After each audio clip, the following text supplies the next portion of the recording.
नमस्कार। कैंसर एक ऐसी बीमारी है जिसका नाम सुनते ही लोगों को डर लगता है। ये एक बहुत ही कॉमन समस्या है। इनफैक्ट 2022 में लगभग 14.5 लाख नए केसेस कैंसर के इंडिया में डिटेक्ट हुए थे। इनफैक्ट 9 में से एक व्यक्ति को अपने जीवन काल में कैंसर होने की संभावना है। इंडिया में कैंसर दूसरा सबसे कॉमन कॉज है डेथ का। तो आप जान सकते हैं कि कैंसर की समस्या कितनी ज़्यादा बढ़ रही है। आज हम जानेंगे कि कैंसर किस वजह से होता है, किन कारणों से होता है और उसको रोकथाम करने के क्या तरीके हैं।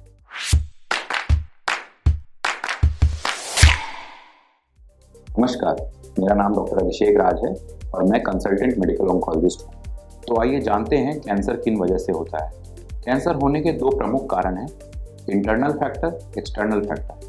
इंटरनल फैक्टर एक ऐसा फैक्टर है जिसको हम कंट्रोल नहीं कर सकते, जिसके ऊपर हमारा कोई वश नहीं है, जैसे कि हमारी जाति, हमारा नस्ल, हमारा सेक्स, हमारे जो जीन्स हैं जो हमें अपने माता पिता से मिले हैं। कई बार हमें डिफेक्टिव जीन्स हमारे सेल्स में आ जाते हैं और वही कैंसर बन जाता है।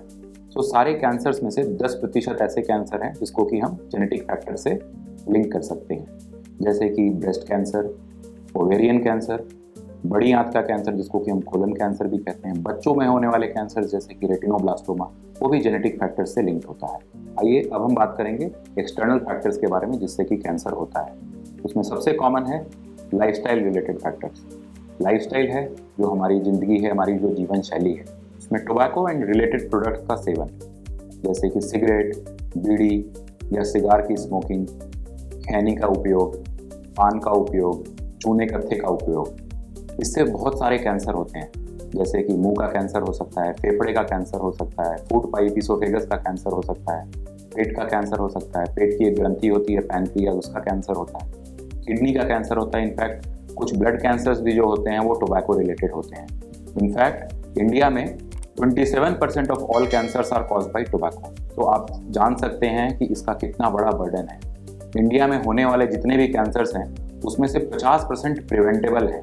Apart from tobacco, alcohol is also an important risk factor for cancer, जैसे कि फूड पाइप का कैंसर है, मुंह का कैंसर है, लिवर का कैंसर है, ये भी अल्कोहल से होता है। कई बार इनका जो इफेक्ट है वो 2+2 4 नहीं, 2+2 5 भी हो सकता है। तो इसीलिए इसका सेवन नहीं करना है। दूसरा लाइफस्टाइल रिलेटेड फैक्टर है मोटापा या ओबेसिटी। ओबेसिटी से भी लगभग 13 डिफरेंट कैंसर्स होते हैं, जैसे कि मुंह का कैंसर, फूड पाइप का cancer, stomach cancer, breast cancer, colon cancer. Physical inactivity होने की वजह से मोटापा भी बढ़ता है और अपने आप में decrease physical activity is also a risk factor for cancer. उसी प्रकार जैसे प्रोसेस्ड फूड का इस्तेमाल करते हैं उससे भी कैंसर का रिस्क बढ़ता है। नाइट्राइट्स अगर आपके खाने में ज़्यादा है उससे भी कैंसर का रिस्क बढ़ता है। रिसेंटली WHO की एक स्टडी में ये पाया गया कि अगर आप रेड मीट का कंजम्पशन करते हैं ज़्यादा मात्रा में तो उससे कोलन और रेक्टल कैंसर होने की रिस्क बढ़ती है। अब कुछ इन्फेक्शंस भी ऐसे होते हैं जिससे कैंसर होने का रिस्क बढ़ जाता है, जैसे कि हेपेटाइटिस बी और हेपेटाइटिस सी वायरस का इन्फेक्शन।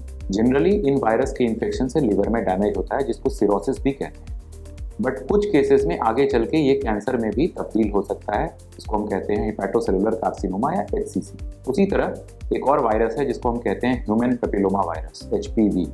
इससे जनरली ओरल कैविटी का कैंसर हो सकता है और औरतों में होने वाला सर्वाइकल कैंसर होता है। HPV वैक्सीनेशन करना बहुत ज़रूरी है जिससे कि इस कैंसर को प्रिवेंट किया जा सके। उसी प्रकार कुछ और वायरल इन्फेक्शंस होते हैं जिससे नेजोफेरिंग्स का और लिम्फ नोड्स में होने वाले लिम्फोमा नाम के कैंसर भी हो सकते हैं। इसके अलावा कुछ फिजिकल कार्सिनोजेंस होते हैं, जैसे एक्सपोजर टू अल्ट्रावायलेट रेज, उससे स्किन कैंसर होने का रिस्क रहता है। उसी प्रकार radiation exposure, multiple exposure of CT scan, x-rays या किसी कैंसर की ट्रीटमेंट की वजह से किसी की रेडियोथेरेपी चलती है, उसको भी फ्यूचर में कैंसर होने का रिस्क रहता है। तो अब तक हमने जाना कि कैंसर किस वजह से होता है। आइए अब जानते हैं कि कैंसर को बचाव करने के क्या तरीके हैं। सबसे पहले हम बात करेंगे टोबैको के बारे में। तो स्मोकिंग करना बंद करना है, say no to tobacco and related products. एक कॉन्सेप्ट होता है सेकेंड हैंड स्मोकिंग का।